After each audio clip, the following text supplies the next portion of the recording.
title, let's get straight into it. Starting with a copper short sword. Okay, we got a copper short sword, so now the first thing we need to do is get rid of it. Literally, just go to a nearby tree, chop it, plop down a workbench, and craft a wooden sword. You done crafting? Yeah? Awesome, now get some stone and craft a furnace, then mine some iron or lead ore and smelt it to get bars, which you're gonna use to craft a broadsword. You're sick, this does like 10 damage. It sucks, but it's a better weapon than before. Now we need to get rid of it. Mine some silver or tungsten and smelt it to get another sword. Then do the same thing with gold or platinum, whichever one you have. This is actually not a bad weapon. Oh no.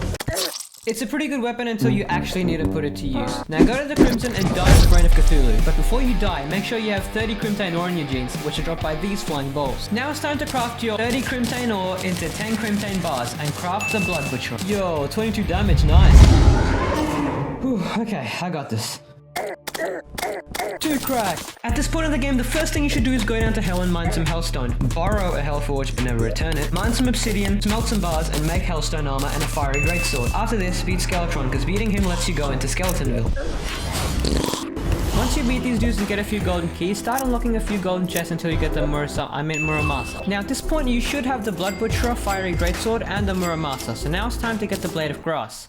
Like, as in the sword. Yeah, this is a sword. Go straight down into the jungle and try not to get stung by hornets. These guys, look for these things and get precisely 12 of them. Once you got that, kill about 12 of those pesky bees. Now go to an anvil and craft a blade of grass. Dude, all this for like 2 extra points of damage. The sword is trash on its own, but when paired with the other 3 swords at a crimson altar, you get the purple sword. Bruh. This is pretty much the best melee weapon in pre-hard mode.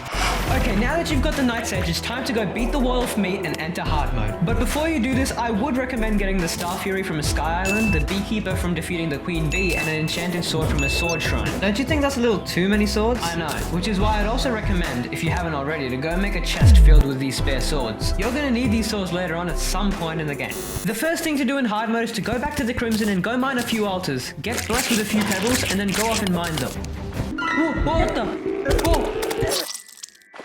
What was that? Oh, your Night Sage is now trash against most hard mode enemies? No problem. Go mine the first tier ore and use it to craft a pickaxe. Do the same thing with the second and third tier ore and then craft your first hard mode sword. Bruh. 77 melee damage, that should help you not die. Now that you're kinda set for hard mode, you should do some progression until you've beaten at least 1 mechanical boss. A mechanical boss will drop at least 15 hallowed bars, always. So you should use 12 of those at a hard mode anvil to craft the Excalibur. When all the mechanical bosses are defeated and you've crafted a hallowed pickaxe, the first thing you would think of to do is to go fight Plantera, right? Yeah. No. Now you're gonna have to spend a couple hours in the jungle because not only do you have to find Plantera's stupid, dumb bulb, but also find some of this ore that definitely doesn't have any weird stuff growing on it. After you mine 120 chlorophyte ore, you can smelt it into bars and then use the Excalibur you made earlier to combine the 2 into the true Excalibur. Use 20 souls of might, sight, and fright along with the Night's Edge we made way back in hard mode, craft the true Night's Edge. Now it's time to fight Plantera. If Plantera didn't drop this sword, then you're gonna have to fight her again. Are you serious? Yes! Now that we've got the Seedler, we're gonna put the sword in the chest and move on to some more progression. I really hope this isn't just a troll. It would be funny if it was. Now that you've beaten Plantera, summon the Solar Eclipse and look for this guy. Oh, what is that? You're gonna need to kill him until you get the Broken Hero Sword. Why do I need to kill a giant moth for this? It's literally broken. Because when you combine it with the True Night's Edge and the True Excalibur at a hard mode anvil, you get the Terrorblade. 137 damage, this is awesome. Not as awesome as the other item you could have crafted with the Broken Hero Sword. What the? Now it's time for more progression. Once you've beaten Golem and optionally Duke Fishron 2, you think the next thing to do is fight the Lunatic Cultist, right? Well, surely there isn't anything else. No! Now it's time to grow some pumpkins to summon the Pumpkin Moon. Okay, now you're just telling me random crap to do. Now that you've grown at least 30 pumpkins and gotten at least 5 ectoplasm, it's time to grab 10 of your unused stockpiles of hallowed bars and craft a Pumpkin Moon medallion. I don't have any unused hallowed. Oh, I hate my life! Once you've beaten a bunch of these guys and died a bunch of times, you should have the Horseman's Blade. Why is this not dropped by Horsemen?